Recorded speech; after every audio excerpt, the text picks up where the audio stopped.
Hi students, this is KL and welcome back to our channel. Students, ఈ వీడియోలో మనం ఇక్కడ క్లియర్ కనిపిస్తుంది కదా, చూడండి. అటామిక్ స్ట్రక్చర్లో ఇది క్లాస్ 11 కెమిస్ట్రీ అండి, మనకు తెలిసిందే. ఇప్పుడు న్యూ సిలబస్ ఇది. సో ఇందులో ఫోటో ఎలక్ట్రిక్ ఎఫెక్ట్, ఇది 4 మార్క్స్కి అయితే ఇప్పుడు ప్రజెంట్ న్యూ సిలబస్లో ఇది ఇంపార్టెంట్ అండి. ఓకేనా? సో దీన్ని మేము క్లియర్గా ఎక్స్ప్లెయిన్ చేసుకుందాం. చాలా ఈజీగా విత్ నోట్స్ కూడా మీరు రాసుకోవచ్చు. తక్కువ అంటే జనరల్గా దీనికి ఎక్కువ మ్యాటర్ ఉంటుంది. సో కొంచెం మనం మ్యాక్సిమం ఎంత మ్యాటర్ అయితే అవసరమో అంత మ్యాటర్ని మనం యూజ్ చేసుకొని సో మీకు ఇందులో ఎక్స్ప్లెయిన్ చేస్తాను. ఇది ఇంపార్టెంట్ అండి, 4 మార్క్స్కి అయితే ఇంపార్టెంట్. సో ఖచ్చితంగా అయితే వీడియోకి ఒక లైక్ ఇవ్వడం మర్చిపోద్దు. అలాగే నెంబర్ ఆఫ్ క్లాసెస్ అయితే మన ఛానల్లో ఉన్నాయి, అవి కూడా మీరు చూడవచ్చు. ఓకేనా? అది కూడా మీకు లింక్ అనేది డిస్క్రిప్షన్లో ఉంటుంది, అవి కూడా మీరు చూడవచ్చు. సో వీడియోలోకి వెళ్దాం. స్టూడెంట్స్, ఇక్కడ చూడండి, మనకు కనిపిస్తుంది కదా ఫోటో ఎలక్ట్రిక్ ఎఫెక్ట్ అని మనకి ఇక్కడ కనిపిస్తుంది క్లియర్గా. ఓకే, సో ఇప్పుడు ఈ ఫోటో ఎలక్ట్రిక్ ఎఫెక్ట్ అంటే ఏంటి? జనరల్గా చూడండి, మనకి ఇక్కడ కనిపిస్తుంది ఒక మెటల్ సర్ఫేస్ తీసుకుంటే, ఈ మెటల్ సర్ఫేస్లో ఏముంటాయి? జనరల్గా యాటమ్స్ ఉంటాయి కదా, యాటమ్స్కి ఏముంటాయి? ఎలక్ట్రాన్స్ అనేవి ఓకేనండి హోల్డ్ అయ్యి ఉంటాయి. ఓకేనా? మనకు తెలిసిందే కదా. సో ఇప్పుడు దీని మీద ఒక లైట్ని మనం పాస్ చేస్తే, ఈ లైట్లో ఉండే ఫ్రీక్వెన్సీని అంటే దట్ మీన్స్ ఎనర్జీని ఎలక్ట్రాన్స్ అబ్జర్వ్ చేసుకొని సో ఇలా ఎజెక్ట్ అయిపోతూ ఉంటాయి, అంటే రిమూవ్ అయిపోతూ ఉంటాయి. సో మనం ఈ ఫినోమినాని ఏమంటామంటే మనం సింపుల్గా ఫోటో ఎలక్ట్రిక్ ఎఫెక్ట్ అని చెప్పుకుంటాం. ఓకేనా? సో ఇక్కడ చూడండి, మెటల్ సర్ఫేస్ నుంచి ఎలక్ట్రాన్స్ అనేవి ఇలా రిమూవ్ అయిపోయే ఓకేనండి ఆ ఫినోమినాని ఏమంటామంటే మనం ఫోటో ఎలక్ట్రిక్ ఎఫెక్ట్ అంటాం. అంటే సో ఇలా రిమూవ్ అవ్వాలంటే మనం ఏం చేయాలి? దానికి లైట్ని పంపించాలి. ఓకేనా? మీకు ఇక్కడ క్లియర్గా మీకు డయాగ్రామ్లో చూపించాను చూడండి, ఇది మెటల్. ఓకేనా? సో ఇప్పుడు ఈ మెటల్ సర్ఫేస్ పైకి ఏమొచ్చింది? ఇక్కడ లైట్ని పాస్ చేసాం. సో ఈ లైట్లో ఉండే ఓకేనండి ఎనర్జీ అంటే ఎవరండి? E=hν, అదే ఫ్రీక్వెన్సీ. సో ఇందులో ఉండే ఎనర్జీని ఈ సర్ఫేస్లో ఉండే ఎలక్ట్రాన్ అబ్జర్వ్ చేసుకొని ఓకేనండి సో ఇలా రిలీజ్ అయిపోతుంది, దట్ మీన్స్ ఎజెక్ట్ అయిపోతుంది. సో దీన్నే మనం సింపుల్గా ఫోటో ఎలక్ట్రిక్ ఎఫెక్ట్ అంటాం. సో ఈ ఫోటో ఎలక్ట్రిక్ ఎఫెక్ట్లో ఏం జరుగుతుంది? ఇక్కడ మీకు కొన్ని పాయింట్స్ ఇచ్చాను, నెక్స్ట్ మరికొన్ని పాయింట్స్ కూడా ఉన్నాయి, ఎక్స్ప్లెయిన్ చేస్తాను చూడండి. ఫస్ట్ పాయింట్ చూడండి క్లియర్గా, the phenomenon of ejection of electrons.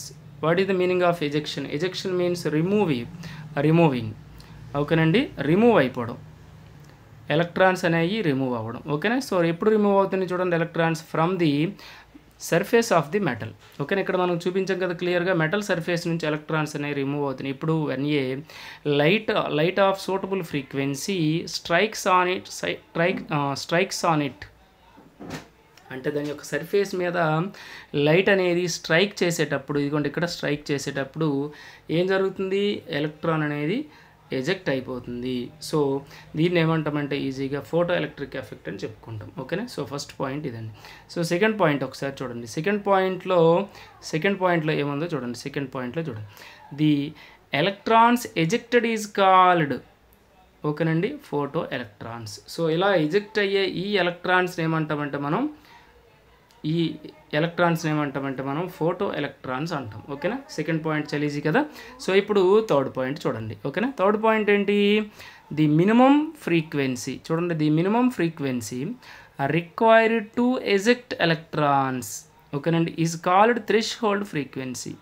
అంటే ఈ సర్ఫేస్లో ఉండే ఎలక్ట్రాన్ ఓకేనండి, అంటే దట్ మీన్స్ ఎజెక్ట్ అవ్వడానికి మినిమం ఎనర్జీని మనం పే చేయాలి కదా. అంటే దట్ మీన్స్ లైట్ని ఇచ్చేటప్పుడు లైట్లో ఏముంటుంది? ఎనర్జీ ఉంటుంది కదా. సో ఆ మినిమం ఎనర్జీనే మనం ఏమంటామంటే మనం థ్రెషోల్డ్ ఫ్రీక్వెన్సీ అంటాం. Threshold frequency. ఓకేనా?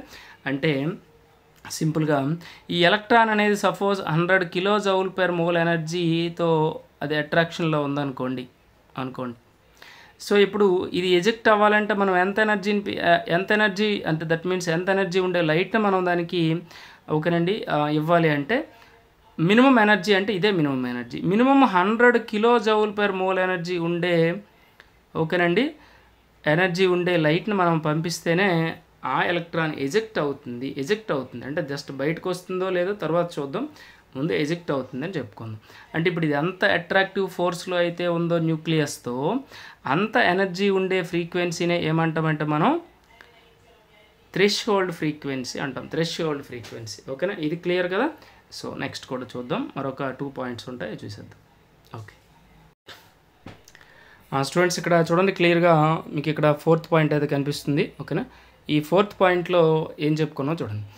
The photo electric effect is readily exhibited by alkali metals like ఓకేనండి పొటాషియం, రుబీడియం, సీజియం. సో మరి ఈ మెటల్సే ఎందుకు అంటే ఇప్పుడు సపోజ్ మనం ఫస్ట్ గ్రూప్ ఎలిమెంట్స్ తీసుకున్నాం అనుకోండి, ఎవరు లిథియం, ఓకేనండి, సోడియం, పొటాషియం, రుబీడియం, సీజియం, ఓకేనా. సో ఇవి ఏంటి, ఇవి 1A group elements, alkali metals. ఈ ఆల్కలీ మెటల్స్ పీరియాడిక్ టేబుల్ అంటే మనకి ఉన్న పీరియాడిక్ టేబుల్లో హయ్యెస్ట్ అటామిక్ రేడియస్ ఉండే ఎలిమెంట్స్. ఈ హయ్యెస్ట్ అటామిక్ రేడియస్ ఉండే ఎలిమెంట్స్ కదండి. సో అందుకు అంటే ఎవ్రీ గ్రూప్ ఒకనండి starts with alkali metals. So వీటికి హయ్యెస్ట్ రేడియస్ ఉంటుంది. అంటే ఇన్ని periods every period starts with alkali metal. So జనరల్గా in periods left to right atomic radius ఏమవుతుందండి, డిక్రీజెస్. అటామిక్ రేడియస్ డిక్రీజెస్ అంటే అటామిక్ రేడియస్ డిక్రీజెస్ అంటే first group ఎలిమెంట్సే ఫస్ట్లో ఉంటాయి కనుక అన్ని పీరియడ్స్లో కూడా. సో వీటికి హయ్యెస్ట్ రేడియస్ ఉంటుంది. So in this group, in any group up to down atomic radius ఏమవుతుంది, ఇంక్రీజెస్. Atomic radius increases. ఈ అటామిక్ రేడియస్ ఇంక్రీజ్ అవ్వడం వల్ల ఏమవుతుందంటే చాలా ఈజీగా ఎలక్ట్రాన్స్ని లాస్ అయిపోయి క్యారెక్టర్ ఎవరికి వస్తుందంటే పొటాషియం, రుబీడియం, సీజియంకి వస్తుంది. అంటే లిథియం, సోడియంతో పోలిస్తే వీటి యొక్క ఏమొస్తుందంటే రేడియస్ ఎక్కువ ఉంటుంది. రేడియస్ ఎక్కువ ఉండడం వల్ల ఏమవుతుందంటే ఓకేనా, రేడియస్ ఎక్కువ ఉంటే ఆటోమేటిక్గా న్యూక్లియర్ ఫోర్స్ తగ్గిపోతుంది. అంటే ఎలక్ట్రాన్ ఈజీగా ఎజెక్ట్ అయిపోతుంది. అంటే లోవర్ ఫ్రీక్వెన్సీ ఉండే రేడియేషన్ ఇచ్చేటప్పుడు కూడా ఈ ఎలక్ట్రాన్ ఏమవుతుందండి, ఎజెక్ట్ అయిపోతుంది. అందుకే మనం ఈ ఫోటో ఎలక్ట్రిక్ ఎఫెక్ట్లో ఎక్కువగా వాడుకునే ఎలిమెంట్స్ ఎవరు అంటే పొటాషియం, రుబీడియం, సీజియం ఎలిమెంట్స్ని వాడుకుంటాం. ఓకేనా. సో నెక్స్ట్ వన్ చూద్దాం, నెక్స్ట్ పాయింట్ ఏంటో చూద్దామండి. నెక్స్ట్ పాయింట్ ఏంటి అంటే చూడండి, a part of energy of photon is used to escape the electron from the attractive forces. అంటే ఇప్పుడు మనం మెటల్ తీసుకున్నాం కదా. సో ఇప్పుడు ఈ మెటల్ పైన ఒక రేడియేషన్ అనేది, లైట్ అనేది స్ట్రైక్ చేసింది. ఇక్కడ ఎలక్ట్రాన్ ఉంది, ఓకేనా. సో ఇప్పుడు ఈ ఎలక్ట్రాన్ ఏం చేస్తుంది, ఎనర్జీని అబ్జర్వ్ చేసుకొని ఇలా బయటికి రిలీజ్ అయిపోతుంది. ఇది ఎలక్ట్రాన్, ఓకేనా. సో ఇప్పుడు ఇక్కడ ఇచ్చే ఎనర్జీని మనం ఈ అనుకుంటే దట్ మీన్స్ ఈ ఈక్వల్ టు హెచ్ న్యూ. మనకి according to planks quantum theory తెలుసు కదా. సో ఈ ఎనర్జీలో చూడండి ఇక్కడ ఏమి ఇచ్చారు, క్లియర్గా చూడండి. ఏ పార్ట్ ఆఫ్ ఎనర్జీ అంటే ఈ టోటల్ ఈలో కొంత పార్ట్ అనేది ఏమవుతుంది, ఎస్కేప్ అంటే ఈ సర్ఫేస్ నుంచి ఎలక్ట్రాన్ ఇలా ఎస్కేప్ అవ్వడానికి, అంటే దట్ మీన్స్ ఈ సర్ఫేస్ నుంచి ఫ్రీ అవ్వడానికి ఒక పార్ట్ ఆఫ్ ఎనర్జీ అవసరం. అంటే అట్రాక్టివ్ ఫోర్సెస్. అంటే ఈ సర్ఫేస్లో ఎలక్ట్రాన్ ఎంత అట్రాక్టివ్ ఫోర్స్లో ఉందో ఈ అట్రాక్టివ్ ఫోర్స్ నుంచి జస్ట్ బయటికి రావడం కోసం మనం ఇచ్చే ఎనర్జీలో కొంత పార్ట్ అనే దానికి యూజ్ అవుతుంది, ఓకేనా. సో ఇంకా నెక్స్ట్ చూడండి, the remaining energy is used in the increasing the kinetic energy of electron. అంటే చూడండి ఇప్పుడు ఈ ఎలక్ట్రాను అట్రాక్టివ్ ఫోర్స్లో ఉంది, ఓకేనా. సో అట్రాక్టివ్ ఫోర్స్ నుంచి ఫ్రీ అవ్వడం కోసం కొంత పార్ట్ని ఇవ్వాలి ఎనర్జీని. సో అలాగే నెక్స్ట్ ఏమవుతుంది, అట్రాక్టివ్ ఫోర్స్ నుంచి రిమూవ్ అయిపోయాక బయటకు వచ్చేస్తుంది. ఇదిగో ఎలక్ట్రాన్ ఇలాగ వచ్చేస్తుంది. వచ్చేటప్పుడు ఎలక్ట్రాన్కి ఉండే ఎనర్జీయే కైనెటిక్ ఎనర్జీ. ఈ కైనెటిక్ ఎనర్జీగా ఒక పార్ట్ వస్తుంది. అంటే ఈ టోటల్ ఎనర్జీలో కొంత పార్ట్ ఏమో ఇది అట్రాక్టివ్ ఫోర్సెస్ నుంచి రిమూవ్ అవ్వడం కోసం, మరికొంత పార్ట్ ఏమో కైనెటిక్ ఎనర్జీగా వాడుకుంటూ ఉంటుంది. సో ఇప్పుడు మీకు క్లియర్గా కనిపిస్తుంది కదా. సో ఇక్కడ చూడండి ఈక్వేషన్ మనకు కనిపిస్తుంది, ఈ equal to W + Ke. W అంటే వర్క్ ఫంక్షన్ అంటే ఏంటి, ఈ అట్రాక్టివ్ ఫోర్స్ నుంచి రిమూవ్ అవ్వడానికి ఇచ్చే ఎనర్జీయే ఓకేనా వర్క్ ఫంక్షన్. W అంటే ఇదే, ఈ అట్రాక్టివ్ ఫోర్స్ నుంచి రిమూవ్ అవడానికి ఇచ్చే ఎనర్జీయే వర్క్ ఫంక్షన్ అండి, ఓకేనా. చాలా క్లియర్. నెక్స్ట్ వన్ ఏంటి, కైనెటిక్ ఎనర్జీ. అంటే కైనెటిక్ ఎనర్జీ అంటే ఎలక్ట్రాన్ రిమూవ్ అయిపోయిన తర్వాత ఇచ్చే ఎనర్జీ కైనెటిక్ ఎనర్జీ, సో ఇప్పుడు ఈ రెండింటిని మనం సమ్ చేస్తే మనకి ఏమొస్తుందంటే ఓకేనా, టోటల్ ఎనర్జీ అక్కడ ఆ రేడియేషన్కి ఎంత ఎనర్జీ ఉందో ఎంత ఎనర్జీ చూడండి, అది ఎలా కన్వర్ట్ అవుతుందో ఒకసారి చూద్దాం సింపుల్గా, ఓకేనా. సో ఇప్పుడు మనం ఇక్కడ రాసాం కదా, ఈ ఈక్వల్ టు W + Ke. అంటే వర్క్ ఫంక్షన్ అంటే థ్రెషోల్డ్ ఫ్రీక్వెన్సీ, అదే థ్రెషోల్డ్ ఫ్రీక్వెన్సీ ఫస్ట్ మనం చెప్పుకున్నాం. ఈ ఈక్వల్ టు hν కాబట్టి hν ఈక్వల్ టు ఇక్కడ W ఈక్వల్ టు hν0. అంటే థ్రెషోల్డ్ ఫ్రీక్వెన్సీని మనం ఓకేనా W ఇక్కడ చూడండి, W ఈక్వల్ టు hν0. దీన్ని ఏమంటామంటే థ్రెషోల్డ్ ఫ్రీక్వెన్సీ అంటాం. Threshold frequency, threshold frequency. ఓకేనా.